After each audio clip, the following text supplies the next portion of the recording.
Hello everyone, welcome to my channel. నేనైతే ఈరోజు ఇంటికైతే బయలుదేరిపోయానండి వేరే పని మీద.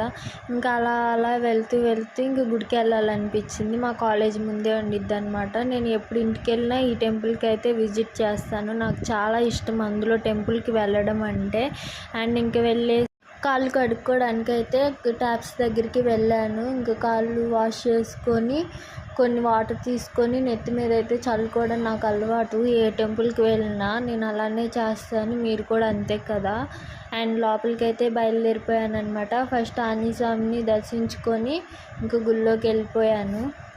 నేనైతే టెంపుల్కి వెళ్తే నాకైతే మనసంతా ప్రశాంతంగా ఉండిద్ది, ఎంతో పీస్ఫుల్గా. ఒక్కదాన్ని వెళ్తే ఇంకా అసలు చాలా అంటే చాలా ఇష్టం నేను ఒక్కదాన్ని టెంపుల్కి వెళ్ళడం అంటే. టెంపుల్లోకి ఎంట్రీ అయ్యేటప్పుడైతే ఈ ద్వారం దగ్గర ఇట్లా దండం పెట్టుకొని అయితే నేను లోపలికి వెళ్ళిపోయాను అనమాట. అండ్ ఈ టెంపుల్లో వచ్చేసి అందరు దేవుళ్ళు ఉంటారు. నేను వెళ్ళింది మాత్రం శివయ్య స్వామి దగ్గరికి. నందిని అయితే ఫోటో తీశాను. ఇంకా అమ్మవారికి ఏమో లాక్ వేసి ఉంది. శివుడి స్వామిని అయితే తీయటం కుదరలేదు. నెక్స్ట్ టైం ఖచ్చితంగా తీస్తాను. ఐ స్ట్రాంగ్ బిలీవ్ దట్ మన గురించి మనం ఆలోచించడం ఎప్పుడైతే ఆపేస్తామో శివయ్య మన గురించి ఆలోచిస్తాడని అయితే నేను ఎక్కువగా నమ్ముతానమాట. ఇంక బయలుదేరిపోయాను. బస్ ఎక్కితే ఈ పిల్లాడు నా పక్కన కూర్చున్నాడు, ఎంత క్యూట్ ఉన్నాడో.